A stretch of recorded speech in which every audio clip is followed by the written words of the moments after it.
बच्चों आज हम करेंगे, सब्जेक्ट है सोशल साइंस और असेसमेंट वर्कशीट 2 है और डेट है 4/8/2021। क्लास हमारी 9th है। यहाँ अपना नाम और यहाँ अपने क्लास टीचर का नाम। मैक्सिमम नंबर 20 है। इसको पढ़ लेते हैं। The Indian parliament consist on president, Rajya Sabha and Lok Sabha. After the Lok Sabha election the party getting the majority forms of the government sometimes a collection government to the form in the absence of the majority, यानी मिलीजुली सरकार बनती है। The political party which oppose the majority party in parliament is called opposition parties. The prime minister is the head of the ruling party in Lok Sabha.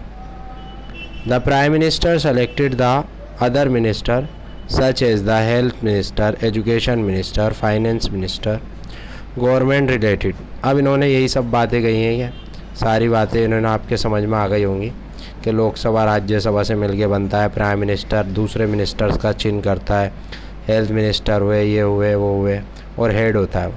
तो पहला question इन्होंने कहा India parliament is formed. India parliament जो है वो formed है, किससे मिलके बना है? डी इसका आंसर है। किससे मिलके बना है भाई? वो बना है प्रेसिडेंट, राज्यसभा और लोकसभा से। तो डी पे आप इस पर टिक कर दिए।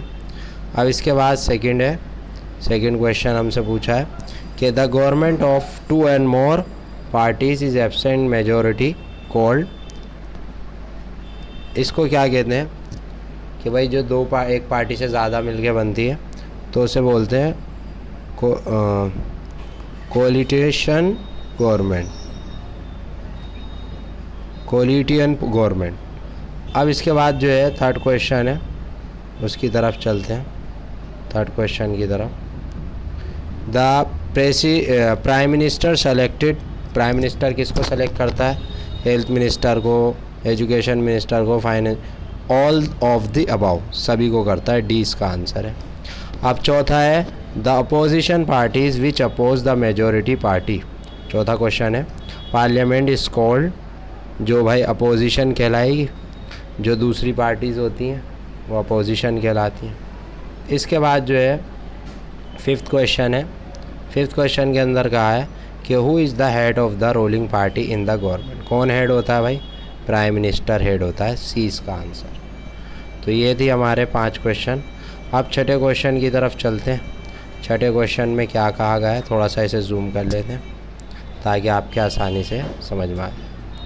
तो फर्स्ट क्वेश्चन कहा है which medium sources of helpful to know about the prehistoric, यानी पुराने ज़माने के इसके बारे में हम कैसे जान सकते हैं। तो इसका आंसर है केव्स, ठीक है, earthen pots, stamps, organic material, stones, tools etcetera. तो फर्स्ट का आंसर आप ये लिख देंगे, ठीक है।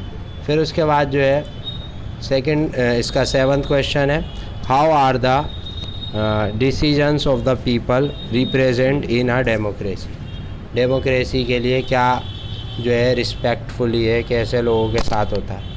तो decision in a democracy are taken after a lot of the discussion होता है, फिर जाके कोई डिसीजन लिया जाता है। In a democracy decision are taken keeping in the mind the intersect and the demands of the people. तीसरा point है in a democracy the people can raise their voice to government through the respective representatives, ठीक है। Representative, अगर किसी को कोई बात ऐसी लगती है तो वो अपने रिप्रेजेंट के थ्रू जो है बात कर सकता है। चौथा है in a democracy and decision is taken with in the framework of the constitution, यानी कानून के दायरे में रह के अपनी बात रख सकते हैं। अब क्वेश्चन नंबर 8 है। क्वेश्चन नंबर 8 थोड़ा सा इम्पोर्टेंट है, ध्यान दीजिएगा आप ताकि आप अच्छे से इसे समझ पाए, ठीक है। इसमें कहा है who helps to played the main role the separating the separate of the nationalism, ठीक है। तो इसका आंसर है Gandhi ji played the main role to the rise of the nationalism in India. He gave the ideas of the satyagraha. Gandhi ji trained India people to use the satyagrah against British government and organize the non-cooperation movement, civil disability movement and quite India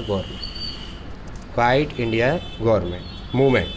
तो इस तरह से ये 8th का भी हो गया। अब 9th क्वेश्चन है, how did the European who came to India in the 17th century turn from the merchant to political power, describe.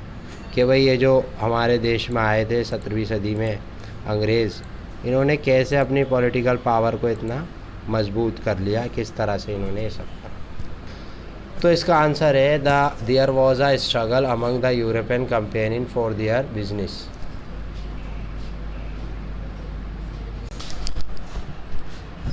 There was a struggle among the European campaigns to their business interests in which the British emerged as the winner।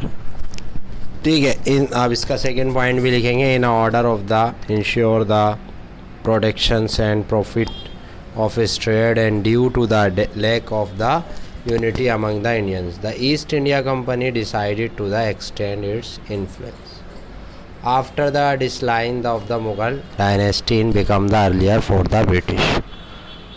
तो British rule के according जो है ये आप लिखेंगे, East India Company to become a political power with the policy of the divide and rule. Divide and rule के through इसने अपने आप को जो है मजबूत कर लिया था। ठीक है, तो ये इसका आंसर था। अगर आपको वीडियो पसंद आई है तो लाइक करिए, शेयर करिए, कमेंट करके बताइए आपको हमारी वीडियो कैसी